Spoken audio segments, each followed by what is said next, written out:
নজর রাখবো পরবর্তী সংবাদে। আজ একদিকে রাজ্যে 47তম ককবরক দিবস পালিত, অন্যদিকে সামনে রয়েছে প্রজাতন্ত্র দিবস। আর এই দুই মিলিয়ে আজ ধর্মনগরে একটি বিশেষ লোক নৃত্যের আয়োজন করা হয় এবং ধর্মনগরের বিবেকানন্দ সার্ধ শতবার্ষিকী ভবনে এই নৃত্য প্রতিযোগিতা ছিল। ককবরক দিবস উদযাপনও হলো একই সাথে ধর্মনগরের বুকে। কি বক্তব্য উঠে এসেছে আজকে এই বিশেষ অনুষ্ঠানকে কেন্দ্র করে সংশ্লিষ্ট ব্যক্তির থেকে শুনুন। বনি পাগল অপান্ডা সংসার জাগল অপান্ডা ফাইনাই মাননীয় উদ্বোধক শ্রীমতী মিতালি রানী দাস সেন মহোদয়া, মাননীয় চেয়ারপারসন ও হাম্বাই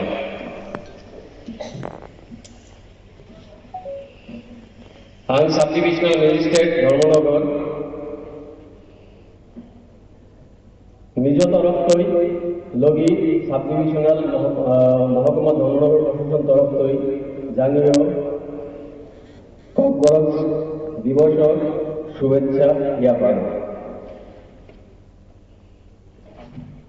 আমরা জানি 1979 সালে 18 জানুয়ারি তদানীন্তন সরকার ককবরক ভাষাকে বাংলা ও ইংরেজির পাশাপাশি আমাদের অফিসিয়াল ল্যাঙ্গুয়েজ হিসেবে স্বীকৃতি দান করেন এবং তারপর দিন থেকে 19 জানুয়ারি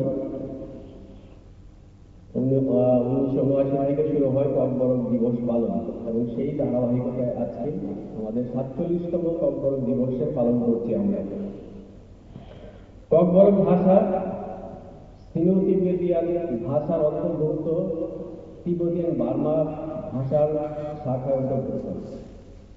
এই ভাষা শুধু ত্রিপুরাতে নয়, ত্রিপুরার পাশাপাশি বাংলাদেশে, নেপালে, ভুটান, মায়ানমার, যেমন এখন মায়ানমারের যে পোর্শনটা এখন রাখাইন অঞ্চল খবরে আছে, ওই অঞ্চলেও ককবরক ভাষাভাষী লোকেরা রয়েছে এবং এই ককবরক ভাষাকে আমাদের বিদ্যালয় শিক্ষার সাবজেক্ট হিসেবে গ্রহণ করা হয়েছে এবং 2015 থেকে আমরা জানি যে 2015 থেকে ত্রিপুরা বিশ্ববিদ্যালয় ককবরক ভাষায় মাস্টার ডিগ্রি করার সুযোগ রয়েছে। 18 থেকে শুরু হয়েছে গবেষণা এবং বিভিন্ন রিক্রুটমেন্টেও এখন ককবরক ভাষার জন্য অনেক স্কোপ রয়েছে। যেহেতু ককবরক ভাষা একটি সাবজেক্ট, শিক্ষার একটা সাবজেক্ট, সেহেতু আমাদের দরকার টিচার, ককবরক টিচার, আমাদের দরকার ককবরকের assistant professor, associate professor college university লেভেলে। সেইখানেও ককবরক ভাষায় যারা পড়াশোনা করবে, গবেষণা করবে, তাদের জন্য রিক্রুটমেন্টের স্কোপ রয়েছে এবং একটা শুধুমাত্র ককবরক ভাষায় যারা আদিবাসী তারাই ককবরক ভাষায় পড়াশোনা করবে তা নয়। যেহেতু যে কোনো ল্যাঙ্গুয়েজের উপর যখন রিক্রুটমেন্ট হয় 100 পয়েন্ট রোজগার রিজার্ভেশন মেনেই হবে, সেখানে এসসি, এসটি, জেনারেল সবাই জন্য স্কোপ রয়েছে এবং ককবরক ভাষা নিয়ে শুধু ককবরক ভাষাভাষীরা পড়াশোনা করবে তার মধ্যেই সীমাবদ্ধ থাকবে তা নয়।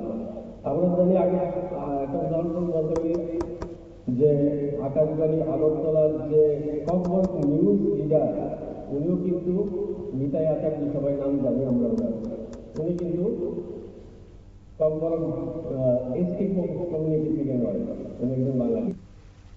সংশ্লিষ্ট বক্তব্য আপনারা শুনলেন।